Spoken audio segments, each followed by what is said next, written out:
اس میں وہ اشیاء شامل نہیں جو اس ملک کے شہری دوسرے ملکوں میں پیدا کرتے ہیں. یعنی ہمارے پاکستان کے لوگ یورپ میں، فرانس میں، جرمنی میں، سعودیہ میں، دبئی میں جا کر کماتے ہیں نا، تو جو کچھ وہ وہاں پیدا کر رہے ہیں وہ اس میں شامل نہیں. یہ چونکہ ملکی پیداوار ہے، ملک کی حدود کے اندر، پاکستان کی حدود کے اندر جو کچھ ہم بنا رہے ہیں وہ ہماری گراس ڈومیسٹک پروڈکشن یا خام ملکی پیداوار کہلائے گی. ٹھیک ہے، اس میں اب وہ اشیاء شامل نہیں جو ملک کے شہری دوسرے ملک میں جا کر پیدا کرتے ہیں.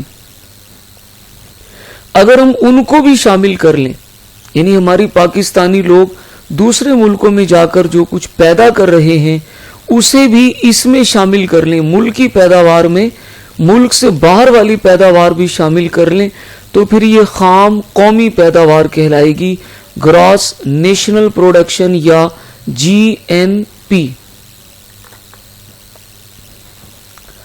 اب بیٹا یہاں دیکھیں گے کہ کسی بھی ملک کی ملکی آمدنی یا فی کس آمدنی کا اندازہ ہم کس طرح لگاتے ہیں. دیکھیں جی، کل ملکی پیداوار آپ نے پاکستان کی حدود کے اندر ایک مالی سال میں جو کچھ پیدا کیا، مالی سال پھر بتا دیتا ہوں، 1 جولائی سے 30 جون ہمارا مالی سال ہے. ایک مالی سال میں آپ نے ملک کے اندر جو کچھ پیدا کیا، گندم اگائی، کپاس اگائی، آپ نے گنا اگایا، آپ نے معدنیات نکالی زمین سے، اور آپ نے ہنرمند افرادی قوت تیار کی.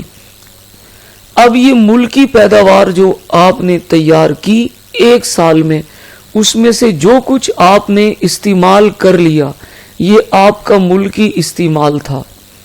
اب اس کو مائنس کر دیں گے، ملکی پیداوار مائنس ملکی استعمال.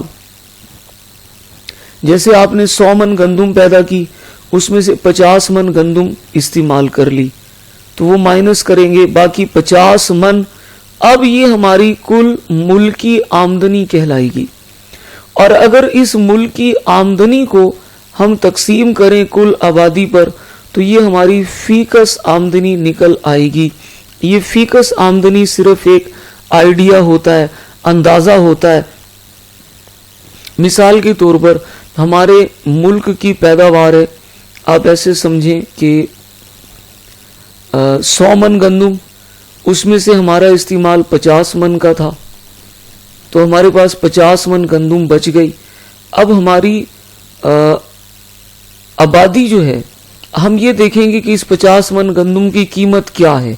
50 من گندم کی قیمت بالفرض 50 روپے ہی ہے، 1 روپیہ فی من. اور ہم اپنی کل آبادی کو دیکھیں، اب ہماری آبادی ہی کل 50 افراد ہوں، تو ہم ان 50 من گندم کی قیمت 50 روپے کو 50 کی آبادی پر تقسیم کریں تو 1 روپیہ جواب آئے گا. تو ہم کہیں گے کہ ہمارے پاس فی کس آمدنی 1 روپیہ ہے. یہ ایک آئیڈیا ہوتا ہے، ایک رف آئیڈیا کہ ہم یہ دیکھنا چاہتے ہیں کہ فی کس آمدنی کتنی ہے، ملک میں غربت کی شرح کیا ہے. ورنہ یہ بات آپ جانتے ہیں کہ فی کس آمدنی سیم نہیں ہوتی. ملک میں بعض لوگ ایک ماہ میں 5 لاکھ کماتے ہیں اور ملک میں بعض لوگ ایک مہینے میں صرف 20,000 کماتے ہیں.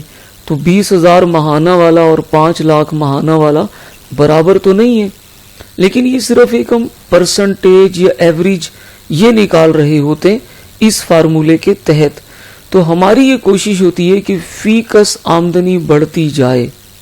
فی کس آمدنی بڑھانے کے لیے ہم آبادی کو کنٹرول کرتے ہیں اور کل ملک کی آمدنی ہم بڑھاتے ہیں. جب ملک کی آمدنی ہم بڑھانا چاہتے ہیں تو ہم چاہتے ہیں کہ ملک کی استعمال کم کر دیں اور پیداوار بڑھا دیں. جب پیداوار بڑھے گی، استعمال کم ہوگا تو آمدنی بڑھ جائے گی. آمدنی بڑھائیں، آبادی کنٹرول کر لیں تو فی کس آمدنی بڑھے گی، اور جب فی کس آمدنی بڑھے گی تو ملک خوشحالی کی طرف جائے گا. امید ہے آپ کو بات سمجھ آئی ہوگی. اللہ آپ کا حامی و ناصر ہو. السلام علیکم ورحمۃ اللہ وبرکاتہ.